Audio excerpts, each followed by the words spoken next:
कहानी चल रही थी नफरत का बंधन। पार्ट 9 में हम लोगों ने क्या क्या पढ़ा था उसका छोटा सा समरी हम लोग देख लेते हैं।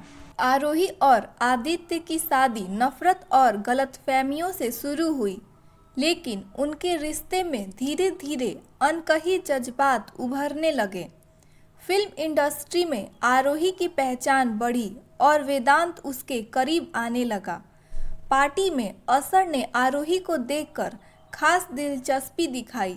वहीं आदित्य उसे अचानक अपने साथ एक विला में ले गया। सुबह आरोही को आदित्य की दी हुई नई ड्रेस मिली, जबकि दूसरी ओर असर उसकी तस्वीर देखकर हैरान था। उसे आरोही किसी पुरानी पहचान जैसी लगी। अब सवाल है, असर उसे पहले से कैसे जानता है। अब कहानी में आगे। आरोही जब नीचे आई तो उसने वहां एक औरत को देखा। आरोही को देखते ही वो जल्दी से उसके पास आई और बोली, मैडम आप आ गई। मैं घर की केयर टेकर हूँ, नाश्ता तैयार है, आप नाश्ता कर लीजिए। आरोही उसकी तरफ देखकर मुस्कुराई। वैसे वो ब्रेकफास्ट करना नहीं चाहती थी, लेकिन उसे एहसास हुआ कि वो बहुत भूखी थी। कल उसने पार्टी में कुछ नहीं खाया था। इससे पहले ही सानाया ने उसकी ड्रेस गंदी कर दी थी और उसके बाद वो आदित्य के साथ यहाँ आ गई थी। उसने महसूस किया कि उसकी नाक में अच्छे खाने की खुशबू भर गई थी। शायद केयर टेकर ने अभी अभी उसके लिए ताज़ा खाना बनाया था। आरोही डाइनिंग टेबल के पास आते हुए बोली, क्या आदित्य ने खाना खा लिया? केयर टेकर बोली, हाँ वो तो पहले ही खाना खाकर चले गए हैं। आरोही ने अपनी कुर्सी खींची और केयर टेकर ने जल्दी से उसके लिए नाश्ता लगाया। नाश्ता खाने से पहले उसने सबसे पहले टैक्सी बुक करने का सोचा, क्योंकि टैक्सी आने में टाइम लगेगा और तब तक वो नाश्ता कर लेगी। जैसे ही उसने अपना फ़ोन खोला उसे बहुत सारे नोटिफिकेशन आने लगे। इतने सारे नोटिफिकेशन देखकर उसे खुद भी हैरानी हुई, क्योंकि आज से पहले इतने सारे नोटिफिकेशन कभी भी नहीं आए थे। उसने अपना फ़ोन कल साइलेंट पर किया हुआ था, इसीलिए उसे पता ही नहीं लगा था कि उसे इतने सारे नोटिफिकेशन आए हुए हैं। ये इंस्टाग्राम ऐप के नोटिफिकेशन थे। जब उसने शूटिंग शुरू की थी तब से उसके फॉलोअर्स थोड़े थोड़े बढ़ते जा रहे थे। जब उसने इंस्टाग्राम की प्रोफाइल खोली तो वो हैरान रह गई, क्योंकि उसके फॉलोअर्स 10,000 से सीधे बढ़कर 1 मिलियन से ज़्यादा हो गए थे। ऐसा भी क्या हो गया रातों रात जो उसके फॉलोअर्स इतनी तेज़ी से बढ़ गए। उसने अपने होठ बीच लिए और जहां से नोटिफिकेशन आ रहे थे वहां बटन दबाया और स्क्रॉल करते हुए नीचे जाने लगी, ताकि उसे पता चल सके कि आखिर उसके फॉलोअर्स इतनी तेज़ी से क्यों बढ़ गए थे। लेकिन उसे कोई प्रूफ नहीं मिला। उसके हाथ भी अब स्क्रॉल करते करते दुखने लगे थे। नोटिफिकेशन भी इतने सारे थे। कोई उसकी फ़ोटो पर कमेंट कर रहा था तो कोई उसे फॉलो कर रहा था और कोई उसकी पिक्चर्स को लाइक कर रहा था।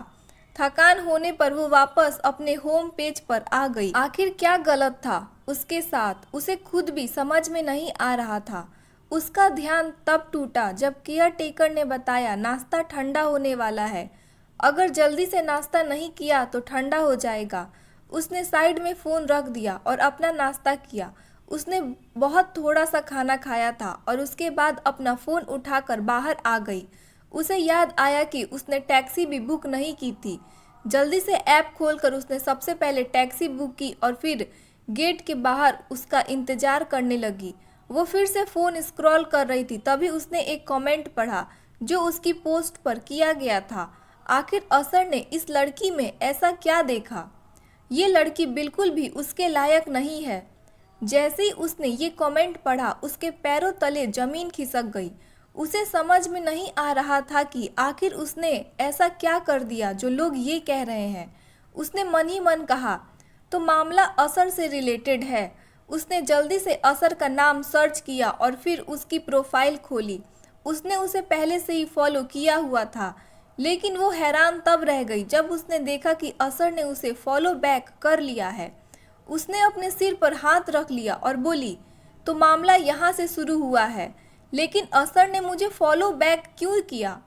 वो यही सोच रही थी कि तभी टैक्सी आ गई। वो जल्दी से टैक्सी में बैठ गई असर इंडिया में सबसे ज़्यादा फॉलो किए जाने वाला सेलिब्रिटी था। वह उसकी वजह से रातों रात 1 मिलियन तक पहुंच गई थी और असर के 98 मिलियन फॉलोवर्स थे। उसे बस 2 मिलियन चाहिए थे 100 मिलियन क्रॉस करने के लिए। वो पूरे देश की दिल की धड़कन था। तो जाहिर सी बात है, अगर उसके साथ उसका नाम जुड़ेगा तो फिर कंट्रोवर्सी तो होगी ही। इससे पहले भी वो 2 आदमियों के साथ स्कैंडल में फंस गई थी और अब असर की बारी थी। ऐसा लग रहा था जैसे उसके ऊपर स्कैंडल्स की बरसात हो चुकी है और अभी तो उसने इंडस्ट्री में ठीक से कदम भी नहीं रखा है।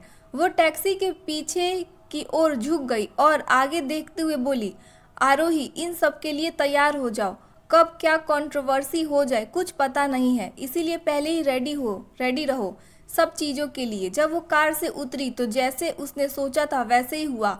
सब उसे घूर रहे थे। ऐसा लग रहा था जैसे उसने किसी की प्रॉपर्टी हड़प ली हो या किसी का सामान छीन कर भाग गई हो। लेकिन उसे कोई फर्क नहीं पड़ता था कि कोई उसके बारे में क्या सोच रहा था। वो जल्दी से आगे बढ़ रही थी कि अचानक उसके सामने एक आदमी फ़ोन लेकर खड़ा हो गया। उसने आरोही की तरफ देखकर कहा, फिर से तुम? आरोही ने उसे देखा और कहा, तुम फिर से मेरे सामने क्यों आ जाते हो? उस आदमी ने फ़ोन दिखाते हुए कहा, ये देखो, तुमने मुझे फॉलो नहीं किया और तुमने असर को फॉलो किया हुआ है। ये मैं क्या देख रहा हूँ? आरोही ने उसकी तरफ देखते हुए कहा, जो तुम देख रहे हो वो सही है और मुझे उसे फॉलो क्यों नहीं करना चाहिए? वो मेरा फेवरेट एक्टर है। वेदांत ने कहा, तुमने देखा ना, सब तुम्हारे बारे में कैसी कैसी बातें कर रहे हैं। आरोही को अब किसी चीज़ का डर नहीं था। वो जानती थी कि वो सही है, इसीलिए उसे किसी के ओपिनियन की ज़रूरत नहीं थी, चाहे लोग उसे कितना भी क्रिटिसाइज करें। तभी अचानक से डायरेक्टर का असिस्टेंट उसके सामने आया और बोला, मैडम, अंदर आपका कोई इंतजार कर रहा है। जैसी आरोही ने ये सुना वो चौंक गई। उसने धीरे से कहा, मेरा इंतजार? लेकिन कौन? तभी उसके पीछे से डायरेक्टर आया और उसने कहा, आरोही, तुम्हारे लिए एक सरप्राइज है। वेटिंग रूम में तुम्हारा कोई इंतजार कर रहा है, जल्दी जाओ। डायरेक्टर के कहने पर आरोही जल्दी से वेटिंग रूम में गई, जहां असर पहले से ही उसका इंतजार कर रहा था। जैसे ही उसने असर को देखा, उसने पूरे रूम में अपनी नज़र घुमाई। उसने सोचा शायद कोई और होगा जो उसका वेट कर रहा होगा, लेकिन वहाँ कोई भी नहीं था। असर ने उसके चेहरे के एक्सप्रेशन देखकर कहा, मैं ही हूँ, मैंने ही तुम्हें यहाँ आने के लिए कहा था। आरोही असर की तरफ बढ़ी और बोली, आपने? असर ने कहा, हाँ, बैठो। उसे खड़ा देखकर असर ने भी उसे बैठने के लिए कहा। आरोही जल्दी से उसके सामने बैठ गई। उसे समझ नहीं आ रहा था कि क्या हो रहा है और उसे क्या बात करनी थी। असर उसे देखकर मन ही मन मुस्कुरा रहा था। आरोही ने सवाल पूछा, आपको मुझसे क्या बात करनी थी? अचानक से उसे याद आया कि असर ने उसे इंस्टाग्राम पर फॉलो किया था और उसकी वजह से आधी रात को वो सबकी नज़रों में आ गई थी। असर कोई आम इंसान नहीं था। उसका इंस्टाग्राम पर लाइव रिकॉर्ड था और वो एक बार लाइव करता था तो लाखों लोगों ने उसे देखा था, जिसके बाद उसका रिकॉर्ड बन गया था। ये देखकर कि आरोही कितनी नर्वस लग रही थी, असर के होठों के कोनों पर मुस्कान तैर गई। उसने कहा, दरअसल मुझे तुमसे कुछ बात करनी थी। आरोही ने जवाब दिया, हाँ, मैं इसीलिए तो यहाँ आई हूँ। असर मुस्कुरा दिया। उसने कहा, तुम्हारा सेंस ऑफ ह्यूमर अच्छा है। थैंक यू, आरोही ने जवाब दिया। उसे बहुत अजीब लग रहा था। जितनी देर असर अपनी बात कहने में लगा रहा था, उतनी ही उसकी नर्वसनेस बढ़ती ही जा रही थी। अंत में आखिरकार असर ने अपनी बात कह ही दी, मेरे लिए तुम्हारे पास एक फिल्म है। जैसे ही आरोही ने ये सुना, उसे यकीन नहीं हुआ। उसने कहा, क्या कहा आपने? फिल्म मेरे लिए? आरोही ये नहीं सुनना चाहती थी कि असर मजाक कर रहा था या फिर उसने ये नहीं कहा। वो सोच रही थी कि क्या असर उसे सच में फिल्म ऑफर कर रहा था। इससे बड़ी अचीवमेंट उसकी ज़िंदगी में हो ही नहीं सकती थी। लेकिन कहीं ये ऐसा रोल तो नहीं था जिसे वो नहीं कर सकती थी। वो अपने ख्यालों से लड़ रही थी कि असर ने कहा, मैं अपनी न्यू फिल्म के लिए तुम्हें बतौर हीरोइन कास्ट करने जा रहा हूँ। उस फिल्म का बजट 1000 करोड़ है और मैं चाहता हूँ कि तुम उसमें हीरोइन बनो। ये एक हिस्टोरिकल फिल्म होगी। आरोही को ऐसा लगा जैसे वो इस यूनिवर्स में ही नहीं है। उसकी बोलती बंद हो गई है। कहीं असर उसके साथ मजाक तो नहीं कर रहा था। उसे यकीन नहीं हो रहा था कि असर उसे ये फिल्म ऑफर कर रहा था। उसका चेहरा देखकर असर ने कहा, क्या हुआ, तुम्हें फिल्म नहीं करनी? आरोही जल्दी से बोली, नहीं वो बात नहीं है। असल में मैं सोच रही हूँ कि आखिर आपने मुझे क्या देखा और आप मुझे हीरोइन, वो भी अपनी अपनी हीरोइन का रोल ऑफर कर रहे हैं। मेरा मतलब अभी तक मेरी कोई फिल्म रिलीज भी नहीं हुई है और मेरे नाम के साथ पहले ही कितने सारे विवाद जुड़े हुए हैं। असर को उसकी बातों को सुनकर हंसी आ गई। वो सच में बहुत ज़्यादा मासूम लग रही थी। कोई लड़की अपनी इतनी बेइज्जती कैसे कर सकती है? उसकी जगह कोई और लड़की होती तो अपने तारीफों के पुल बांध देती। असर ने कहा, मतलब तुम्हें अपनी काबिलियत पर शक है? फिर तो मुझे कोई और हीरोइन चाहिए। आरोही ने जल्दी से कहा, नहीं नहीं ऐसी बात नहीं है, प्लीज़ ऐसा मत कहिए, मुझे बस थोड़ा शक था। थैंक यू, आपने मुझे फिल्म ऑफर की। मैं अपना काम पूरी ईमानदारी से करूंगी और आपको कोई भी शिकायत का मौका नहीं दूंगी। इतनी बड़ी अपॉर्चुनिटी आरोही अपने हाथ से नहीं जाने दे सकती थी। अगर उसने एक फिल्म भी असर के साथ कर ली तो उसकी ज़िंदगी बन जाएगी। असर के साथ फिल्म करने पर वो इतनी गारंटी ले सकती थी कि उसकी फिल्म कभी फ्लॉप नहीं जाएगी। उसके चेहरे पर एक बड़ी सी मुस्कान थी जिसे देखकर असर का दिल तेजी से धड़कने लगा। उसे अचानक किसी की याद आ गई और उसने अपनी नज़रें फेर ली। वो खड़ा हुआ और बोला, ठीक है, मैं तुम्हें स्क्रिप्ट भिजवा दूंगा, तुम एक बार स्क्रिप्ट देख लेना। आरोही ने हाँ में अपनी गर्दन हिला दी। अचानक उसे कुछ याद आया और उसने कहा, क्या आपने मुझे इसीलिए इंस्टाग्राम पर फॉलो किया था? असर ने कहा, अच्छा तुमने देख लिया। आरोही ने जवाब दिया, आपकी वजह से मुझे इंटरनेट पर बहुत सारी गालियाँ मिल रही हैं। असर बोला, शुरुआत में दिक्कत आएगी लेकिन बाद में सब ठीक हो जाएगा जब सब तुम्हारी काबिलियत देखेंगे। वैसे मेरे साथ काम करने वाली हर हीरोइन को पहले मुझसे जोड़ा जाता है, फिर उसकी तुलना मुझसे की जाती है। इसके लिए तैयार रहना। आरोही ने हाँ में सिर हिला दिया। उसे पहले याद आया जो हुआ था। एक बार एक नई हीरोइन ने असर के साथ काम किया था और उसे लोगों ने बहुत सुनाया था।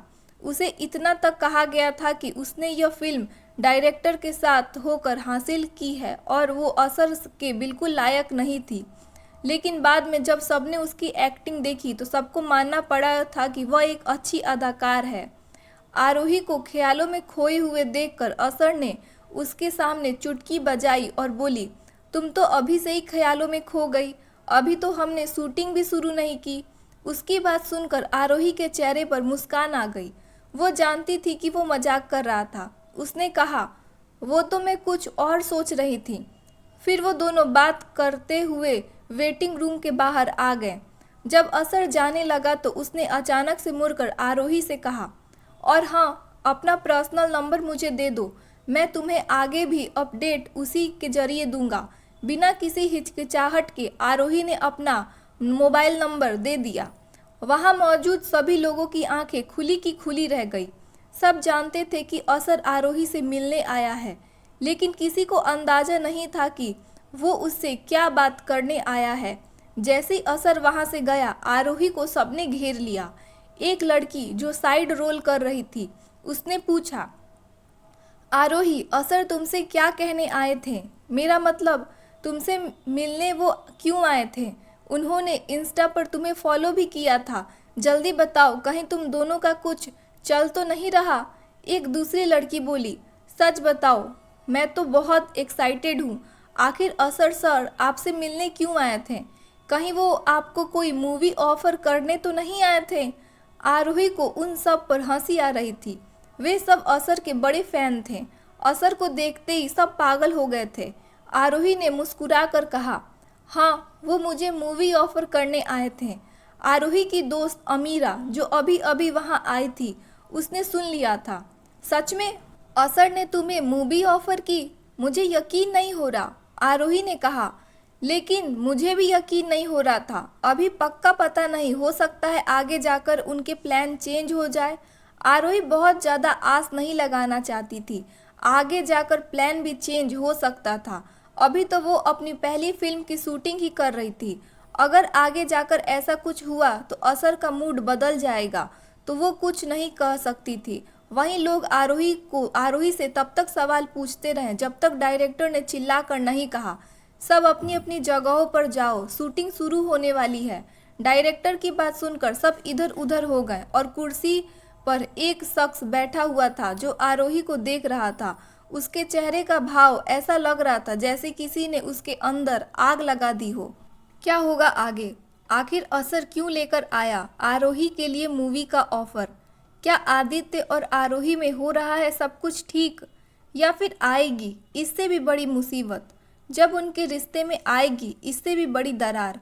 और वो आदमी कौन है जो मुंह फुलाए साइड में बैठा हुआ है और आरोही को देख रहा है? आइए जानते हैं। वहाँ बैठा हुआ आदमी और कोई नहीं बल्कि वेदांत था। वेदांत को किसी ने नहीं बताया था कि असर आरोही से मिलने आया हुआ था और वो उसके साथ फिल्म करना चाहता है। उसका चेहरा किसी छोटे बच्चे की तरह फूला हुआ था, जैसे किसी ने उसकी कैंडी छीन ली हो। गुस्से में वो जल्दी से अपने डैड के पीछे गया। डैड, आप ऐसा कैसे कर सकते हैं? आरोही इस फिल्म में काम कर रही है, आप उसे दूसरे फिल्मों में कैसे काम करने दे सकते हैं? इससे हमारी फिल्म पर इफेक्ट पड़ सकता है। उसके डैड ने उसे देखा और फिर कहा, क्या हुआ? तुम इतने गुस्से में क्यों हो? फिल्म पर कोई असर नहीं पड़ेगा। अभी ये न्यूज़ बाहर नहीं आएगी। इस फिल्म की शूटिंग के बाद ही वो वाली फिल्म की शूटिंग स्टार्ट होगी। इतनी चिंता मत करो, वेदांत बोला। लेकिन डैड, उसके पापा ने उसकी तरफ देखा और फिर कहा, वेदांत, मुझे पता है तुम उसे पसंद करते हो। वैसे मैं तुम्हें ये बात पहले बता देना चाहता था, लेकिन मुझे लगा मामला इतना सीरियस नहीं है। लेकिन अब मैं तुम्हें बताना चाहता हूँ कि उस लड़की से दूर रहो। तुम नहीं जानते कि वो कौन है। वेदांत गुस्से में कहा, कौन है? क्या मतलब है? चाहे वो कोई भी हो, मुझे फ़र्क नहीं पड़ता। मुझे वो अच्छी लगती है।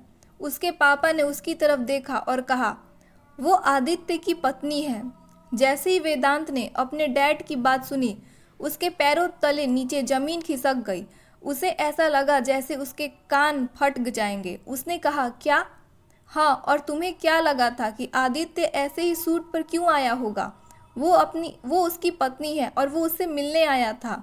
वेदांत ने हैरानी से अपने डैड को देखा और कहा, लेकिन उसने तो मुझे इस बारे में कुछ नहीं बताया। वेदांत के डैड ने कहा, उसे तुम्हें क्यों बताना चाहिए? ये उसका पर्सनल मामला है। ये उसके ऊपर डिपेंड करता है कि वो तुम्हें बताए या नहीं। और वैसे भी आरोही का शादीशुदा होना अभी बाहर नहीं आ सकता, क्योंकि इससे फिल्म पर इफ़ेक्ट पड़ेगा। ध्यान रहे तुम इस बारे में किसी से भी बात नहीं करोगे। ये कहकर उसके डैड उसकी पीठ थपथपाते हुए वहाँ से निकल गए।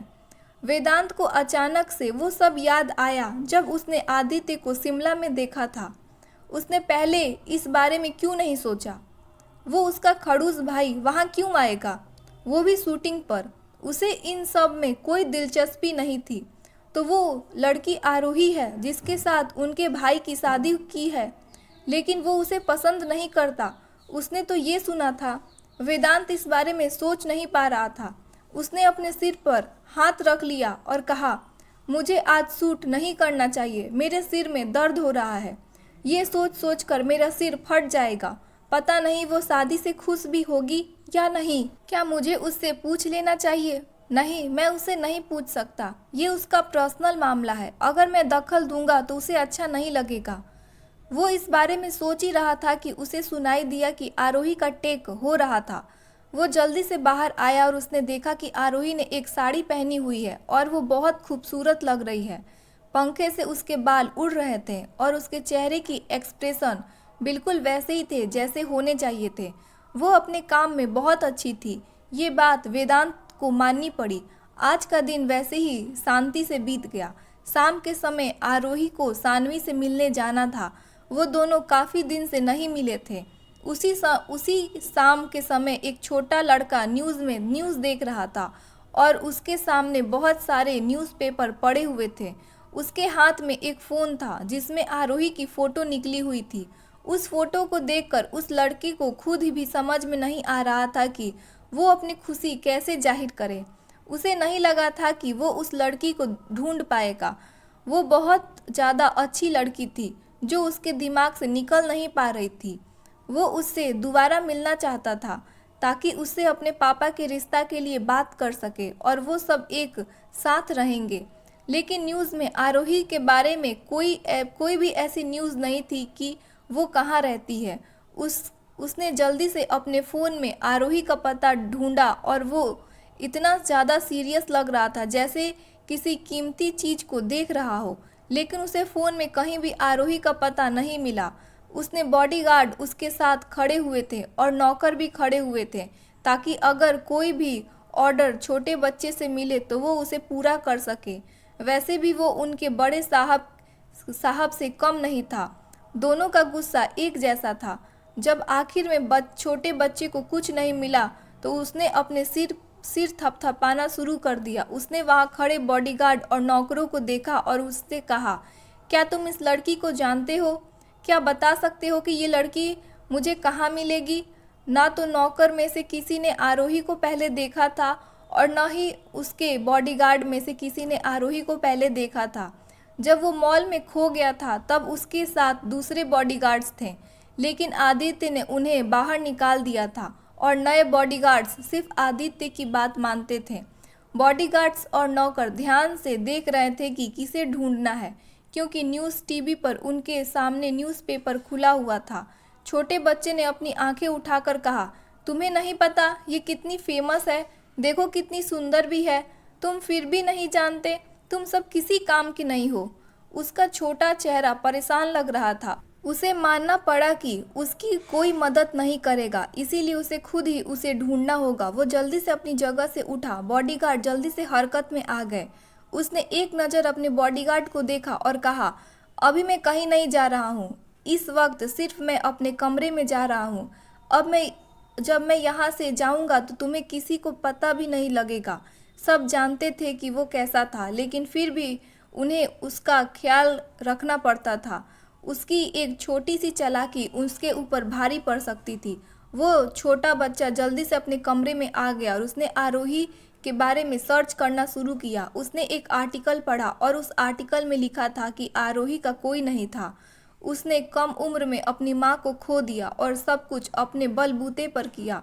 वो तभी इतनी काइंड हार्टेड थी क्योंकि अक्सर लोग उसके करीबियों को खोने के बाद ही रिश्ते की अहमियत को समझते हैं। उसने फिर आरोही के बारे में और न्यूज़ सर्च की, उसकी फिल्म के बारे में सब कुछ देखा। उसने सभी कास्ट को देखा और फिर उसकी नज़र आरोही और वेदांत की एक और फोटो पर गई। उसकी नज़र घूम गई। उसने फ़ोटो को देखकर कहा, ये सड़ा हुआ अंकल कितना बेकार लग रहा है। मेरे डैड के साथ ये बहुत अच्छी लगेगी, बहुत अच्छी लगेगी। अपने डैड की शादी का सोचकर वो लड़का खुश हो गया। अचानक से उसके रूम के बाहर एक बॉडीगार्ड का फ़ोन बजा। आदित्य का नंबर देखकर उसने जल्दी से फ़ोन उठा लिया। बॉस, बॉडीगार्ड ने कहा। वो कहाँ है? बॉडीगार्ड ने जल्दी से जवाब दिया। वो अपने कमरे में हीरोइन के बारे में सर्च कर रहे हैं। उन्होंने कहा कि हम भी उस लड़की को ढूंढने में उनकी मदद करें। आदित्य ने मन ही मन सोचा, उसे कोई लड़की पसंद आ गई है, वो भी एक हीरोइन। हो सकता है कोई छोटी लड़की हो जो फिल्म में काम करती हो। आदित्य ने कंफर्म करने के लिए पूछा, लड़की कितने साल की है? बॉडीगार्ड को याद आया जब टीवी पर आरोही के बारे में दिखाया गया था। उसने कहा 23 या 24 साल की है और आगे कंफर्म नहीं, लेकिन उसके आसपास ही है। आदित्य के बेटे को एक लड़की पसंद आई और वो भी 24 साल की थी। उसे यकीन नहीं हो रहा था कि उसके बेटे का टेस्ट बहुत अजीब था। ये कुछ ज़्यादा ही हो जाएगा। जब तक कि वो शादी करने के लायक होगा तब तक वो लड़की बूढ़ी हो जाएगी। वो ये सब सोच ही रहा था कि बॉडीगार्ड ने पूछा, सर हमें क्या करना है? कुछ नहीं, ये मामला इतना गंभीर नहीं है, वैसे उस पर नज़र रखना, आदित्य ने कहा। बॉडीगार्ड ने जल्दी से जवाब दिया और फ़ोन काटने के बाद अपनी जगह पर वापस खड़ा हो गया। वो अपने काम में बहुत ज़्यादा अच्छा थे। आज फिर से सानवी उसे आदित्य के बार में बुलाना चाहती थी, लेकिन आरोही ने साफ मना कर दिया कि वो नहीं जाएगी। गलती से अगर वो फिर से आदित्य से टकरा गई तो फिर उसे क्या जवाब देगी। इसीलिए उन्होंने दूसरे बार में मिलने का सोचा। सानवी की हालत बहुत ज़्यादा खराब थी क्योंकि उसके ऑफिस में पिछले दिनों काफ़ी काम था, इसीलिए वो ड्रिंक करना चाहती थी। आरोही बहुत कम ऐसा करती थी। जब वो ड्रिंक करती थी वैसे वो ड्रिंक करती ही नहीं थी और न ही उसे इसका शौक था। उसने बस मस्ती मस्ती में एक दो बार ऐसा कर लिया था, उसके बाद नहीं। वो बार भी काफ़ी बड़ा था। आदित्य के बार के बाद वही बार था जो मुंबई में बहुत ज़्यादा फेमस था। कुछ फॉरेन लोग और कुछ इंडियन फ्लोर पर डांस कर रहे थे और माहौल बहुत अच्छा था। सॉफ्ट म्यूज़िक बज रहा था और स्टेज पर कुछ फॉरेनर्स डांस कर रहे थे। टेबल पर बैठते हुए सानवी ने एक ड्रिंक मंगाई और आरोही से कहा, और कैसी चल रही है तुम्हारी शूटिंग? क्या तुम्हें अच्छा लग रहा है? आरोही ने कहा, मुझे अच्छा लग रहा है। मैं तुम्हें थैंक्स कहना चाहती हूँ। ये सब तुम्हारी वजह से हुआ है, इसीलिए आज के जितने भी पैसे होंगे मैं दूंगी। ये मेरी तरफ से तुम्हारे लिए ट्रीट है। सानवी का चेहरा खिल गया। उसने कहा, ठीक है, तो आज मैं बहुत पीने वाली हूँ, क्या तुम पियोगी? आरोही ने मना कर दिया, मैं नहीं पीना चाहती। सानवी बोली, नहीं यार, तुम कितनी बोरिंग हो, मुझे ऐसा अच्छा नहीं लगेगा। रुको, मैं तुम्हारे लिए कोई नॉन अल्कोहलिक ड्रिंक मंगवाती हूँ जिसके अंदर अल्कोहल बिल्कुल नाम मात्र का हो। ये तुम्हारी सक्सेस का सेलिब्रेशन है। आरोही मुस्कुरा दी। उसने मना नहीं किया। थोड़ी ड्रिंक करने में कोई हर्ज नहीं था। वो उसे असर के ऑफर के बारे में बताना चाहती थी, लेकिन उसने सोचा कि वो बात नहीं बताएगी जब तक कुछ कंफर्म नहीं हो जाएगा। आरोही और सानवी अपने अपने हाथों में ड्रिंक ली और चेयर्स करते हुए दोनों पीने लगी। तभी अचानक से आरोही के पीछे से एक आवाज़ आई, ओहो, तुम ड्रिंक भी करती हो? जैसे ही आरोही ने आवाज़ सुनी उसने पीछे मुड़कर देखा तो वहाँ पर असर को देखकर चौंक गई। वही एक आदमी उनके कुछ दूर एक लड़की के साथ बैठा हुआ था। वो कोई और नहीं बल्कि आदित्य का दोस्त कबीर था। उसकी नज़र भी आरोही पर गई और उसने अपना फ़ोन बाहर निकाला, उसकी एक फ़ोटो क्लिक की। फ़ोटो क्लिक करने के बाद उसने एक नंबर पर सेंड कर दी। पेंट हाउस जाने के लिए आदित्य उसी वक्त ऑफिस से बाहर आया था। कार में बैठते ही उसके बाद एक नोटिफिकेशन आया। यह कविस का मैसेज का नोटिफिकेशन था। वो उसे खोल कर नहीं देखना चाहता था, लेकिन फिर फ़ोन में एक और मैसेज आया, तुम्हारी वाइफ। इस मैसेज को देखकर उसने मैसेज ओपन किया और एक फ़ोटो देखी जो कविस ने भेजी थी। फ़ोटो पर क्लिक करने के बाद उसने देखा कि वो आरोही की फ़ोटो थी। उसे आरोही का चेहरा दिखाई दे रहा था। वो एक टेबल पर बैठी हुई थी और उसके सामने एक लड़की थी जिसकी पीठ उसे दिखाई दे रही थी। उसके साथ एक लड़का खड़ा हुआ था जो उसे देखकर मुस्कुरा रहा था और आरोही और वो वहाँ कुछ बात कर रहे थे। फ़ोटो को देखकर उसकी आंखें डरावनी हो गई और उसके बाद उसने ड्राइवर से कहा, एंटरटेनमेंट बार चलो। आखिर वहाँ असर क्या कर रहा था? क्या वो आरोही का पीछा कर रहा था या फिर वो उससे एक्सीडेंटली मिला था? क्या होगा आगे जब आदित्य असर को आरोही के साथ देखेगा? जानने के लिए कहानी में जुड़े रहिएगा। मिलेंगे कहानी के नेक्स्ट पार्ट के साथ। तब तक के लिए वीडियो को लाइक करना, चैनल को सब्सक्राइब कीजिएगा।